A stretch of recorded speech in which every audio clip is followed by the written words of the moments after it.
Hello മക്കളെ, അപ്പൊ നമുക്ക് എല്ലാവർക്കും അറിയാം നമ്മുടെ ഇപ്പൊ കഴിഞ്ഞ എക്സാം എന്ന് പറയുന്നത് നമ്മുടെ ക്രിസ്മസ് എക്സാം ആയിരുന്നു അല്ലേ. അപ്പൊ ക്രിസ്മസ് എക്സാം എല്ലാവർക്കും എങ്ങനെയുണ്ടായിരുന്നു?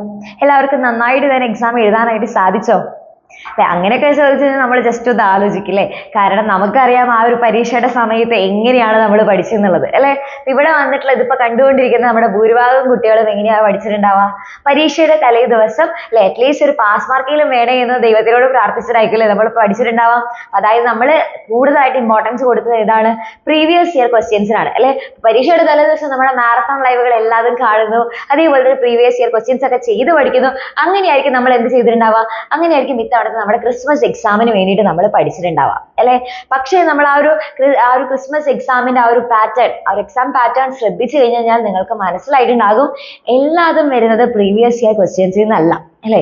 അല്ലാതെ നമുക്ക് വരുന്ന നമുക്ക് ഇപ്പോൾ ഫോർ എക്സാമ്പിൾ പറയുകയാണെങ്കിൽ ആ ഒരു പ്രീവിയസ് ഇയർ ക്വസ്റ്റ്യൻസ് വീണ്ടും വീണ്ടും റിപ്പീറ്റ് ചെയ്ത് വരികയാണെന്നുണ്ടെങ്കിൽ നമുക്ക് പറയാം അതൊരു സ്റ്റാൻഡേർഡ് ക്വസ്റ്റ്യൻ ആണെന്നുള്ളത് അല്ലെ.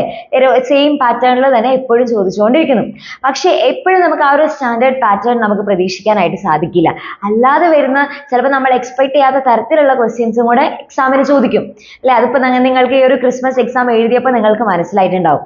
അപ്പോൾ അത് ഇനി നമുക്ക് എന്ത് ചെയ്യാനായിട്ട് സാധിക്കില്ല? നമ്മുടെ ഫൈനൽ എക്സാമിന് നമുക്ക് അത്രയും റിസ്ക് നമുക്ക് എടുക്കാനായിട്ട് സാധിക്കില്ല. അപ്പൊ ഫൈനൽ എക്സാമിനെ സംബന്ധിച്ചിടത്തോളം ഇപ്പൊ നമ്മുടെ ക്രിസ്മസ് എക്സാമിന് നമുക്ക് എത്ര ചാപ്റ്റേഴ്സ് അല്ലെങ്കിൽ എത്ര പോർഷൻ പഠിക്കാനുണ്ടോ അതിന്റെ ഡബിൾ ഇരട്ടി നമുക്ക് ആ ഒരു സമയമാകുമ്പോഴേക്കും പഠിക്കാനുണ്ടാകും അല്ലെ. അപ്പൊ ആ ഒരു സമയത്തേക്ക് നമ്മൾ എക്സാമിന്റെ തലേ ദിവസം പഠിച്ചേക്കാം. ആ സമയത്ത് നമുക്ക് പ്രീവിയസ് ക്വസ്റ്റ്യൻസ് ഒക്കെ ജസ്റ്റ് നോക്കിയാൽ പോരെ, അത് തന്നെയാണല്ലോ സെയിം ആയിട്ട് ക്വസ്റ്റ്യൻ ചോദിക്കുന്നത്. അപ്പൊ അതിൽ വലിയ വ്യത്യാസമൊന്നും വരുന്നില്ലല്ലോ എന്ന് ആലോചിച്ച് നമുക്ക് നിൽക്കാനായിട്ട് സാധിക്കില്ല അല്ലെ. ഇത് മിസ് നിങ്ങളെ പേടിപ്പിക്കാൻ വേണ്ടി പറയുന്നതല്ല, ആ ഒരു സത്യാവസ്ഥ നിങ്ങൾ അറിഞ്ഞിരിക്കണം. ഓക്കെ, എപ്പോഴും നമ്മൾ പ്രീവിയസ് ഇയർ ക്വസ്റ്റ്യൻസ് പഠിച്ചു പോയി കഴിഞ്ഞാൽ അത് തന്നെ സെയിം ആയിട്ട് ചോദിക്കണം എന്ന് ഒരു നിർബന്ധവും ഇല്ല. എല്ലാ ഭാഗങ്ങളും നമ്മൾ പക്ക പ്രോപ്പർ ആയിട്ട് പഠിച്ചിരിക്കണം. ഓക്കെ, അപ്പൊ അതിന് വേണ്ടിയിട്ട് നമ്മൾ എന്ത് ചെയ്യും എന്ന് ആലോചിച്ച് നിൽക്കുന്ന സമയത്ത് നിങ്ങൾക്ക് വേണ്ടിയിട്ട് ഒരു ഓപ്പർച്യൂണിറ്റി ആണ് മിസ് ഇതേ പറഞ്ഞു തരാനായിട്ട് പോകുന്നത്. ഇത് നിങ്ങൾക്ക് ആഗ്രഹമുള്ളവർക്ക് മാത്രം ചെയ്താൽ മതി. മിസ് ഒരാളെ പോലും നിർബന്ധിക്കില്ല അല്ലെ. കാരണം നിങ്ങൾക്ക് അത് ചെയ്ത് കഴിഞ്ഞാൽ നന്നായിരിക്കും, നിങ്ങൾക്ക് അത് ചെയ്യാനായിട്ട് സാധിക്കും എന്ന് തോന്നുന്നവർ മാത്രം ചെയ്താൽ മതി. അതായത് നമുക്ക് ആ ഒരു ഫൈനൽ എക്സാം ആകുമ്പോഴേക്കും ഇതുവരെ നമ്മൾ പഠിച്ച എല്ലാ കംപ്ലീറ്റ് ചാപ്റ്റേഴ്സും നമുക്ക് എന്ത് ചെയ്യണം? ആദ്യം മുതൽ പറഞ്ഞു കിട്ടണം അല്ലെ. കാരണം മുന്നൊന്നും ചിലപ്പോൾ നമ്മൾ പഠിച്ചിട്ടുണ്ടാവില്ല, മുന്നേ പഠിച്ച ചില ചാപ്റ്റേഴ്സ് ഒക്കെ നമ്മൾ മറന്നു പോയിട്ടുണ്ടായിരിക്കും. അപ്പൊ അതുകൊണ്ട് തന്നെ നമുക്ക് എന്ത് വേണം? എല്ലാതും ആദ്യം മുതൽ വേണം. ഓക്കെ, പക്ഷെ ആദ്യം മുതൽ എന്ന് പറഞ്ഞു കഴിഞ്ഞാൽ നിങ്ങൾക്ക് പക്ക ഡീറ്റെയിൽ ആയിട്ട് പറഞ്ഞു തരും. പക്ഷെ എന്ന് വെച്ച് കഴിഞ്ഞാൽ നിങ്ങൾക്ക് ഫുള്ള് ഭയങ്കര ഡീറ്റെയിൽ ആയിട്ടുള്ള ഭയങ്കര ചെറിയ ചെറിയ കുട്ടി മൈന്യൂട്ട് ആയിട്ടുള്ള കാര്യങ്ങളൊക്കെ പറഞ്ഞ് അങ്ങനെ ഉപമകളൊക്കെ പറഞ്ഞ് അങ്ങനെയൊന്നും അല്ലായിരിക്കും നമ്മുടെ ക്ലാസ് എന്ന് പറയുന്നത്. നിങ്ങൾക്ക് വേണ്ടി ടു ദ പോയിന്റ് എല്ലാ കാര്യങ്ങളും പക്ക സെറ്റായിട്ട് ഡീറ്റെയിൽ ആയിട്ട് പറഞ്ഞു തരാനായിട്ട് എല്ലാ ചാപ്റ്റേഴ്സും നിങ്ങൾക്ക് ആദ്യം മുതൽ ഫുള്ള് സെറ്റാക്കി തരാൻ വേണ്ടിയിട്ട് നമ്മൾ ഒരു റിവിഷൻ ബാച്ച് സ്റ്റാർട്ട് ചെയ്യുന്നുണ്ട്. അപ്പൊ ഇതിൽ ഒരു റിവിഷൻ ബാച്ചിൽ ജസ്റ്റ് ആ ഒരു നമുക്ക് മനസ്സിലാവില്ല. ഇപ്പൊ പ്രീവിയസ് ഇയർ ക്വസ്റ്റ്യൻസ് അല്ല ചോദിക്കുന്നത്, അല്ലാതെയുള്ള ക്വസ്റ്റ്യൻസും വരുന്നുണ്ട്. അപ്പൊ അങ്ങനെയാണെന്നുണ്ടെങ്കിൽ നമുക്ക് എന്താ ഇമ്പോർട്ടൻ്റ് ആയിട്ട് വേണ്ടത്?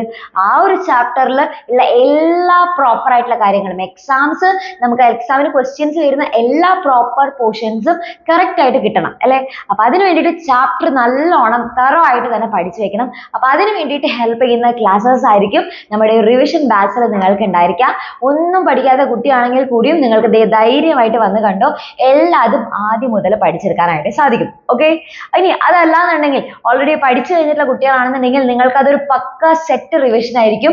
അതായത് നമ്മളൊരു ഡബിൾ ആൻഡ് ട്രിപ്പിൾ റിവിഷൻ ചെയ്യുന്നതിന്റെ ആ ഒരു എഫക്ട് നിങ്ങൾക്ക് ഉണ്ടായിരിക്കും. ഓക്കെ, പിന്നെ അതുകൂടാതെ തന്നെ പ്രീവിയസ് ഇയർ ക്വസ്റ്റ്യൻസ് മാത്രമായിട്ടുള്ള ക്ലാസ്സസും നിങ്ങൾക്ക് സെപ്പറേറ്റ് കിട്ടുന്നതായിരിക്കും. ഓക്കെ, ഇതെല്ലാതും പ്രൊവൈഡ് ചെയ്യുന്നതായിരിക്കും നമ്മുടെ റിവിഷൻ ബാച്ചിലെ ക്ലാസ്സസ് എന്ന് പറയുന്നത്. അപ്പോൾ റിവിഷൻ ബാച്ചിൽ ജോയിൻ ചെയ്യാനുള്ള ആ ഒരു അഡ്മിഷൻ എന്ന് പറയുന്നത് അധികം നാളുണ്ടാവില്ല, വളരെ കുറച്ച് ദിവസം മാത്രമേ ഉണ്ടാവുള്ളൂ. അപ്പോൾ റിവിഷൻ ബാച്ചിനെ കുറിച്ച് കൂടുതൽ ഡീറ്റെയിൽസ് നിങ്ങൾക്ക് അറിയണം എന്ന് താല്പര്യപ്പെടുന്നു എന്നാണെന്നുണ്ടെങ്കിൽ നിങ്ങൾക്ക് വേണ്ടിയിട്ടുള്ള എല്ലാ ഡീറ്റെയിൽസും ഈ ഒരു താഴെ കാണുന്ന നമ്പറിൽ കോൺടാക്ട് ചെയ്ത് കഴിഞ്ഞാൽ നിങ്ങൾക്ക് കിട്ടുന്നതായിരിക്കും. ഓക്കെ, അപ്പോൾ മാക്സിമം നിങ്ങൾ എന്ത് ചെയ്യുക? നിങ്ങളുടെ ഫ്രണ്ട്സിനോടൊക്കെ പറഞ്ഞു കൊടുക്കുക. അവർക്കൊക്കെ താല്പര്യമുള്ളവരാണെന്നുണ്ടെങ്കിൽ, അവർക്കും ഇതേപോലെ ചില മുന്നത്തെ ചാപ്റ്റേഴ്സ് ഒന്നും പഠിച്ച് കഴിഞ്ഞിട്ടില്ല, അതൊക്കെ മറന്നുപോയി എന്നൊക്കെ ആണെന്നുണ്ടെങ്കിൽ, അതൊക്കെ വേണമെന്ന് ആഗ്രഹിക്കുന്ന മക്കളാണെന്നുണ്ടെങ്കിൽ ഈ ഒരു അവസരം മാക്സിമം നന്നായിട്ട് യൂട്ടിലൈസ് ചെയ്യുക. ആഗ്രഹമുള്ള എല്ലാവർക്കും ജോയിൻ ചെയ്യാനായിട്ട് സാധിക്കുന്നതായിരിക്കും. നിങ്ങൾക്കറിയാം നമ്മുടെ യൂട്യൂബിൽ നിങ്ങൾ കണ്ടുകൊണ്ടിരിക്കുന്ന സെയിം ടീച്ചേഴ്സ് തന്നെയാണ് നമ്മുടെ ബാച്ചിലും നിങ്ങളെ പഠിപ്പിക്കാനായിട്ടുണ്ടാവുക. അപ്പോൾ ഈ ഒരു റിവിഷൻ ബാച്ചിലും നിങ്ങൾക്ക് യൂട്യൂബിൽ കാണുമ്പോൾ നിങ്ങൾക്ക് മനസ്സിലാവുമല്ലോ, ഈ ടീച്ചേഴ്സിൻ്റെ ക്ലാസ്സസ് കണ്ടു കഴിഞ്ഞാൽ എനിക്ക് പെട്ടെന്ന് മനസ്സിലാകുന്നുണ്ട് എന്ന് നിങ്ങൾക്ക് തോന്നുകയാണെന്നുണ്ടെങ്കിൽ ആ സെയിം ടീച്ചേഴ്സ് തന്നെയായിരിക്കും നമ്മുടെ റിവിഷൻ ബാച്ചിലും ഉണ്ടായിരിക്കുക.